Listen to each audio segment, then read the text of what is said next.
Hello guys, फिर से स्वागत है आपका अपने YouTube channel Sujal Soni classes में। सो गाइस, आज हम लोग करने जा रहे हैं वर्कशीट नंबर 4 क्लास 8 का है मैथ सब्जेक्ट। ठीक है, गणित सब्जेक्ट करने जा रहे हैं बच्चों। तो यहाँ पे आपको अपना नाम फिल करना है और यहाँ पे अपने क्लास टीचर का नाम फिल करना है। ये 26 जुलाई 2021 का है। तो आइए बच्चों, अब हम ये वर्कशीट शुरू करते हैं। तो बच्चों, इस वर्कशीट में हम लोग पढ़ने वाले हैं ज्यामितीय संरचनाओं का परिचय भाग 2। ठीक है, तो ये पार्ट 2 वाला वीडियो है। तो देखिए, सबसे पहले हम लोग क्या पढ़ेंगे। तो आइए हम त्रिभुज तथा चतुर्भुज के प्रकार को पुनः दोहराएं। तो हमने त्रिभुज और चतुर्भुज के प्रकार पढ़े थे, तो उसको हम लोग रिपीट करते हैं, थोड़ा सा याद करते हैं, रिवीजन करते हैं। ठीक है, तो देखिए, सबसे पहले हम लोग देखो, भुजाओं के आधार पर त्रिभुज कितने प्रकार के होते हैं और कोणों के आधार पर त्रिभुज कितने प्रकार के। बहुत ही ज़्यादा इंपॉर्टेंट है, ये ध्यान में रखने वाला है। तो ये सब जो है ये आपको याद करना नहीं है, बस समझना है क्या क्या आ रहा है। अगर आपको ये समझ में आ गया तो बहुत ही ज़्यादा इंपॉर्टेंट है, पेपर में ऐसे क्वेश्चन आते ज़रूर है। ठीक है, तो एग्ज़ाम के लिए आप अच्छे से अभी से प्रिपरेशन कर लें, ताकि आपको बाद में कोई ज़्यादा परेशानी ना हो। ठीक है, सो गाइस, यहाँ पे देखिए, सबसे पहला जो क्वेश्चन है, त्रिभुज के प्रकार। भुजाओं के आधार पर त्रिभुज के 3 प्रकार होते हैं। एक समबाहु, समद्विबाहु, विषमबाहु। समबाहु देखिए, सबसे पहला जो है फर्स्ट समबाहु त्रिभुज मतलब क्या होता है बच्चों, जिसकी सम मतलब सारी भुजाएं क्या होती है, आपस में बराबर होती है। जैसे देखिए, यहाँ पे मान लीजिए ये वाला जो भुजा है ये 4 सेंटीमीटर है। ठीक है, 4 सेंटीमीटर है, cm। ठीक है, cm लिखा है इधर से 4 सेंटीमीटर ये वाली भुजा। ठीक है, मैं यहाँ पे आप समझ लीजिए, मैं बता रहा हूँ 4 सेंटीमीटर। ठीक है, लिखने में थोड़ा सा डिस्टर्ब हो रहा है, छोटा सा पिक्चर है।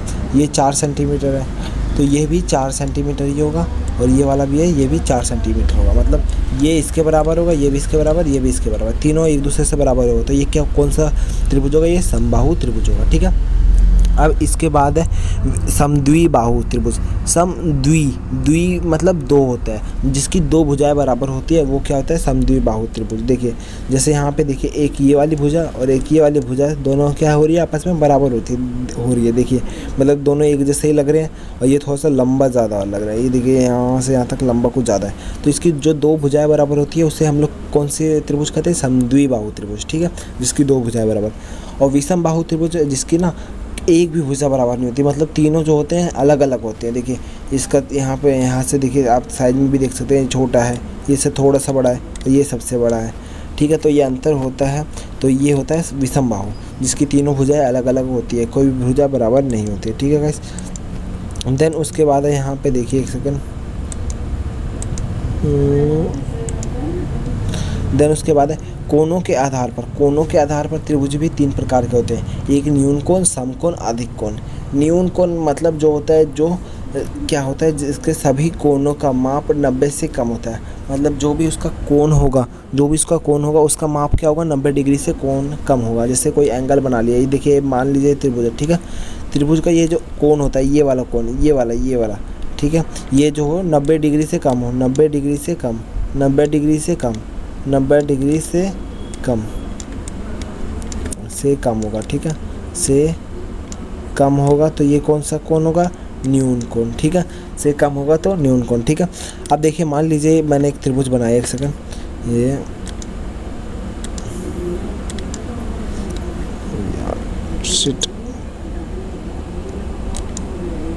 ये देखिए, मैंने एक त्रिभुज बनाया। ठीक है, तो ये जैसे मैंने त्रिभुज बनाया, थोड़ा सा ये ऊपर जा रहा है, कोई उसमें मतलब नहीं है। तो ये जैसे मान लीजिए, ये मैंने 60 माना, ये 70 माना, 60 70। ठीक है, और ये मैंने 50 मान लिया। ठीक है, तो देखिए, त्रिभुज का जो होता है वो तीनों कोणों का योग क्या होता है बच्चों, 180 डिग्री होता है। तीनों कोणों का योग मतलब होता है जोड़, मतलब तीनों कोणों को जोड़ेंगे तो 180 डिग्री टोटल होना चाहिए। देखिए, 60 प्लस में 70, 130 और 50, 180। तो ये कौन सा त्रिभुज होगा, न्यून कोण होगा। मतलब इसमें जो भी सारी कोण है वो 90 डिग्री से कम है। देखिए, इधर 50 है, इधर 60 है, इधर 70 है, तो 90 से कम है।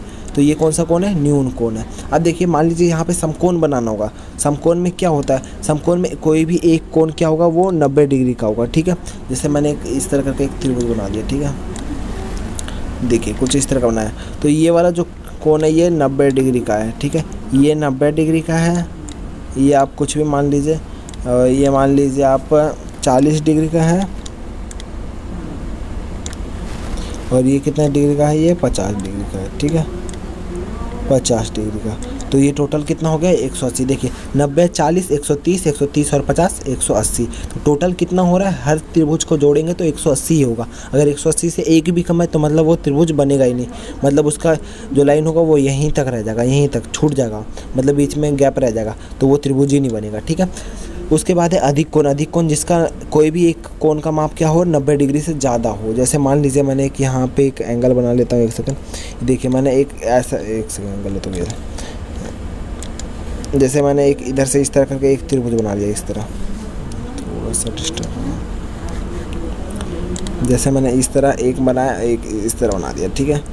तो ये देखिए ये कुछ इस तरह का बन गया, ठीक है। तो ये देखिए यहाँ पे ये जो बना, ये वाला जो कोण है, ये वाला कोण, ये वाला ये थोड़ा सा ज़्यादा बड़ा हो गया, ठीक है। ये 90 से भी ज़्यादा है, 90 से भी प्लस है, ज़्यादा है। तो इसको मैं मान लेता हूँ ये जो कितने डिग्री का कोण बन रहा है, ये वाला जो बन रहा है वो है बन रहा है टोटल 120 डिग्री का। ये वाला जो मान लीजिए आप, ये वाला त्रिभुज का कोण जो है ये यहाँ से यहाँ तक, ठीक है, यहाँ से यहाँ तक थोड़ा सा। तो ये वाला जो कोण है, ये वाला टोटल बन रहा है 120 का, 120।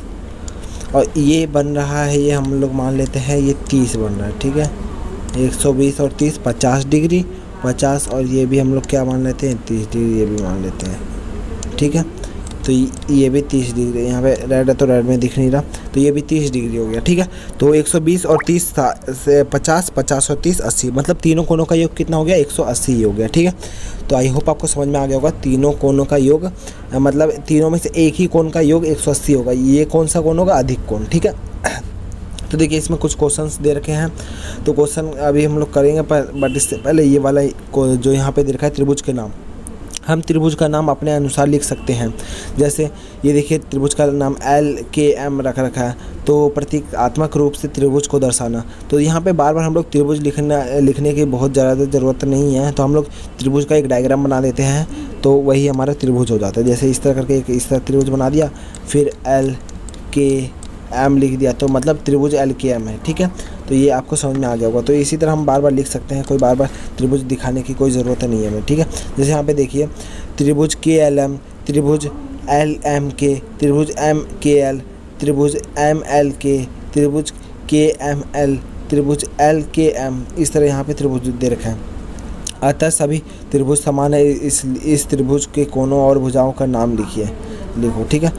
सभी त्रिभुज क्या है, समान है, तो इसके क्या करना, भुजाओं और क्या लिखना, भुजाओं और कोनों का नाम लिखना। तो ये देखिए कौन से सभी क्या है, इसमें त्रिभुज समान है, ठीक है। तो अभी हम लोग इसका जो क्वेश्चन है यहाँ पे अभी समझेंगे। और क्या है, एक सेकंड, कोनों और भुजाओं के नाम लिखना है। कोनों और भुजाओं के नाम क्या है, यहाँ पे देखिए त्रिभुज एक तरह से इस तरह भी लिख सकते हैं, एक सेकंड। देखिए ये मान लीजिए हम लोग सबसे पहले भुजाओं के नाम लिख लेते हैं, ठीक है। तो यहाँ पे देखिए त्रिभुज में कौन कौन सी भुजाएं हो रही है, तो ये हमारा ये L और K, तो L और K ये हमारा भुजा हो गया एक, क्या हो गया, K और M एक भुजा हो गया। फिर उसके बाद क्या है, L और M भुजा है, L और M एक भुजा हो गया, ठीक है। तो ये आपकी भुजाएं होगी। अब इसको कोण वाले जो हैं उसको लिखना है, तो कोण को किस तरह लिख सकते हैं, आप सिंपली एंगल L लिख सकते हो। ये थोड़ा सा बच्चों वाला स्टैंडर्ड हो जाएगा, L एंगल के इस तरह। तो अगर आपको अच्छे से स्टैंडर्ड में लिखना है तो वो इस तरह लिखा जाता है। देखिए एक सेकंड मैं बता देता हूँ कैसे लिखते हैं। सबसे पहले एंगल लगा देना, जो मान लीजिए एंगल L को लिखना है, तो एंगल L को सबसे बीच में लिखना है, एंगल L को, और उसके साइड वाले दोनों लिख देना है। जैसे इधर K लिख दीजिए और इधर M लिख दीजिए, ठीक है। या फिर M को इस साइड कर दीजिए और K को इस साइड कर दीजिए, दोनों में कोई फ़र्क नहीं पड़ेगा, ठीक है। तो इस तरह एंगल ये L है, ठीक है। बीच वाला जो होता है वो होता है एंगल, ठीक है। उसके बाद एंगल आपको K लिखना है, तो K कैसे लिखिएगा, एंगल K यहाँ पे बीच में लिख दीजिए और उसके पहले कुछ भी लगा दीजिए, L लगा दीजिए या फिर M लगा दीजिए, ठीक है। ये आपका एंगल K हो जाएगा, ठीक है। इसी तरह एंगल M का भी बन जाएगा, बस बीच में M लगा दीजिए, बाकी राइट और लेफ़्ट साइड कुछ और लिख दीजिए जो दूसरी एंगल है। एक सेकंड, जैसे यहाँ पे मैं लिख के दिखा देता हूँ, एंगल LMK, ठीक है। तो ये एंगल कौन सा है, एंगल M वाला है, ठीक है। एंगल M है ये बीच वाला, ठीक है। तो आपको समझ में आ गया होगा। अब उसके बाद यहाँ पे जो क्वेश्चन है, क्वेश्चन को सॉल्व कर लेते हैं। क्या किसी त्रिभुज की दो समकोण हो सकती हैं? दो समकोण हो सकते हैं, मतलब दो कोण जो होता है वो समकोण हो सकता है? नहीं हो सकता, क्योंकि अगर दोनों 90-90 डिग्री का हो जाएगा। अगर मान लीजिए, एक सेकंड में हम एक ड्राइंग बना के दिखा दूँ आपको। अगर मान लीजिए कोई दो है, दो त्रिभुज का कोण क्या कर रखा है? समकोण। अगर ये भी 90 डिग्री का हो गया और ये भी 90 डिग्री का हो गया, तो ये देखिए दोनों का भी मिलेगा, ये आपस में मिल ही नहीं रहा। अगर ये इस तरह होता तभी तो ये इधर जाके इधर कभी ना कभी ये मिलता है ना, तो ये 90 डिग्री का नहीं हो सकता। फिर उसके बाद है, क्या त्रिभुज के प्रत्येक कोण 60 से कम हो सकते हैं? अगर 60 से कम होगा, अगर मान लीजिए, एक सेकंड,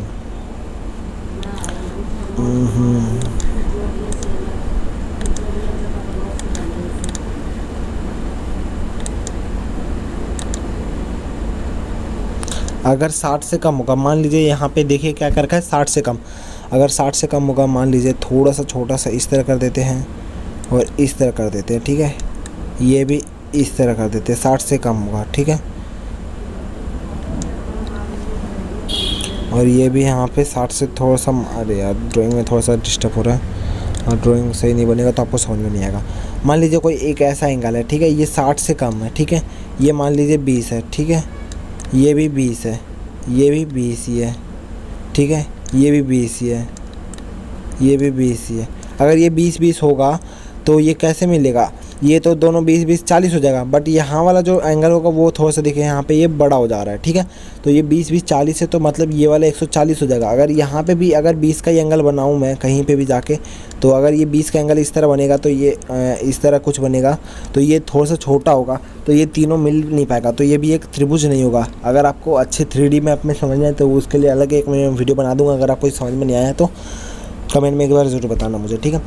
क्या किसी त्रिभुज में दो अधिक कोण हो सकते हैं? दो अधिक कोण कैसे हो जाएगा? अगर 90-90 दो ही हो जाएगा तो 180 ऐसे ही हो जाएगा, तो तीसरा कोण कहाँ गया? एक्स्ट्रा हो जाएगा ना, तो नहीं हो पाएगा। तो ये भी नहीं लिख देना है, ठीक है।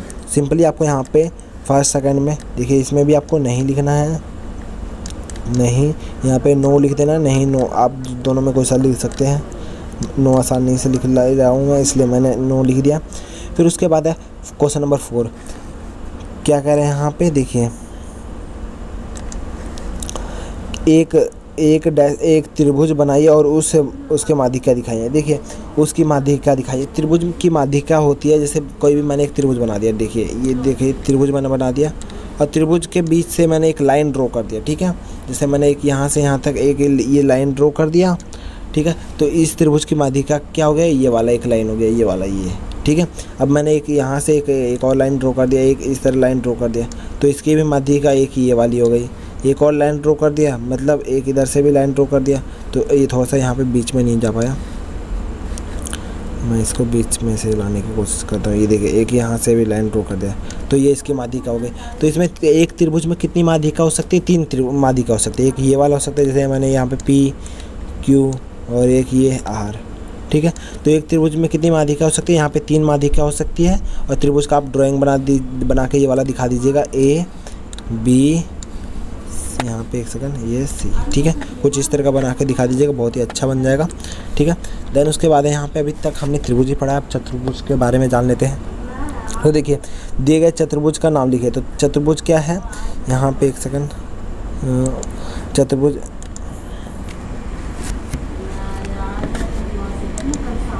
चतुर्भुज क्या है? चतुर्भुज A, B, C और D है, ठीक है। तो चतुर्भुज ABCD लिख देना है। सभी भुजाएं कौन कौन सी है? AB है, BC है, CD है और AD है, ठीक है। तो यहाँ पे आपको लिख देना है AB, BC, CD, AD, ठीक है। देन उसके बाद सभी कौन से हैं, यहाँ पे आपको कौन लिख देना है। तो कौन यहाँ पे मैं आपको लिख के दिखा देता हूँ। यहाँ पे अगर आप देखिएगा तो एक त्रिभुज जैसा बना के आप कौन लिख सकते हैं। जैसे यहाँ पे ये क्या है, PAB, तो एंगल यहाँ पे लिख सकते हैं, एंगल इस तरह PAB इस तरह लिख सकते हैं। एंगल PBC, एंगल PCD और एक लास्ट एंगल पी और डी और ए, ठीक है, ये चारों एंगल हो सकते हैं, ठीक है। ये देखिए यहाँ पे ए एंगल ए है, ये एंगल बी है, ये एंगल सी है और ये एंगल डी है, ठीक है। आपको समझ में आ गया होगा। देखिए एक एंगल ये वाला बनाया गया था, फिर उसके बाद एंगल ये हमने बनाया, फिर उसके बाद एंगल ये वाला बनाया, फिर एंगल उसके बाद हमने ये वाला एंगल बनाया, ठीक है। तो आपको यहाँ पे लिख देना।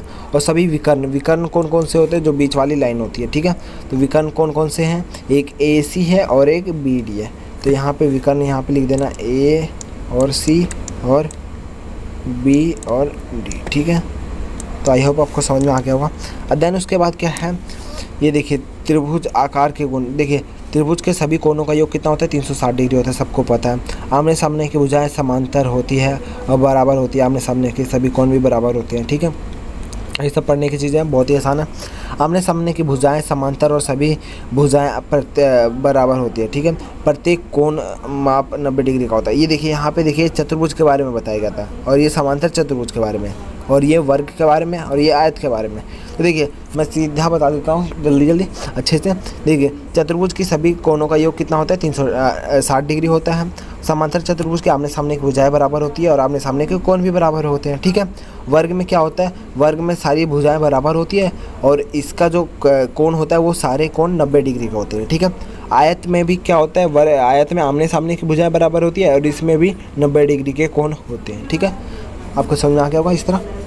उसके बाद यहाँ पे क्वेश्चन है, क्वेश्चन को समझते हैं। देखिए समचतुर्भुज, समलंब चतुर्भुज तथा पतंग की आकृति बनाइए और माप ज्ञात कीजिए, ठीक है।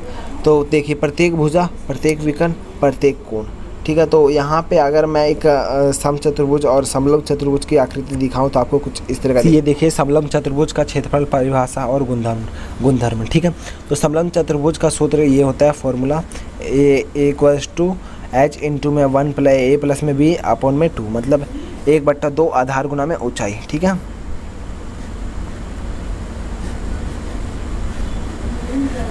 फिर उसके बाद है परिमाप। परिमाप का फॉर्मूला होता है ये P = A प्लस में B प्लस में C प्लस में D, मतलब चारों भुजाओं का योग। फिर जहाँ A, B, C और D समलंब चतुर्भुज की भुजाएं हैं, ठीक है, तथा H क्या है, ऊंचाई है, ठीक है। जिस चतुर्भुज की सम्मुख भुजाओं का केवल एक युग्म समांतर हो उसे समलंब चतुर्भुज कहते हैं। मतलब क्या है, एक युग्म क्या होता है, समांतर होता है पर एक जैसा नहीं होता। देखिए यहाँ पे भी एक लाइन समांतर जा रही है, दोनों लाइन समांतर जा रही है, ठीक है, बट क्या है, ये दोनों समान नहीं है। तो ये कौन से चतुर्भुज होते हैं, समलंब चतुर्भुज, ठीक है। इसकी भुजाएं सभी समान होती हैं। हम देखिए कुछ इस तरह का होता है। इसकी आमने सामने की भुजाएं समांतर होती है।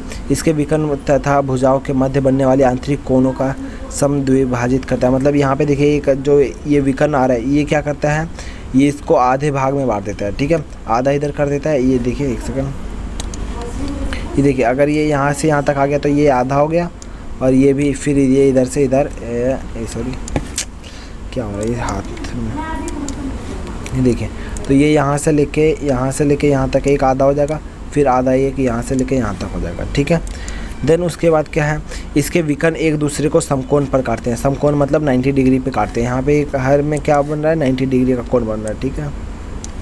फिर उसके बाद इसके विकर्ण की लंबाई आपस में बराबर नहीं होती, विकर्ण की लंबाई आपस में बराबर नहीं होती, ठीक है। तो यहाँ पे देख सकते हैं कुछ इस तरह का आपको बना देना है। थोड़ा सा ड्राइंग अच्छा नहीं बना तो आप अपने अनुसार बढ़िया से बना दीजिएगा। तो ये मैंने आपका ये धागा भी डाल दिया है, मांझा, ठीक है। तो कुछ इस तरह का आपको एक ड्राइंग बना देना है, देखने को मिलेगा, ठीक है। अभी हम लोग देखते हैं। अब देखें यहाँ पे अपने अवलोकन के आधार पर उपरोक्त आकृतियों के गुणधर्म लिखें और इनकी चर्चा अपने अध्यापक से करें, ठीक है। तो आपके इसको गुणधर्म भी बता देना है, ठीक है, जो हमने देख लिया अभी। फिर उसके बाद है, क्या समांतर चतुर्भुज के विकर्ण बराबर होते हैं? क्या समांतर चतुर्भुज के विकर्ण बराबर होते हैं? नहीं, विकर्ण कभी बराबर नहीं होते, ठीक है, दोनों अलग अलग हो सकते हैं, ठीक है। यहाँ पे एक बार नहीं लिख दो, मैं लास्ट क्वेश्चन में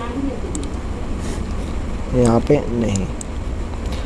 तो आई होप बच्चों आपको ये वर्कशीट अच्छा लगा होगा। अगर आपको ये वर्कशीट अच्छा लगा तो प्लीज़ वीडियो को लाइक कर दीजिए, चैनल पर नहीं हो तो चैनल को सब्सक्राइब कर लीजिए ऐसे मजेदार वीडियो सबसे पहले देखने के लिए। Thanks for watching my video.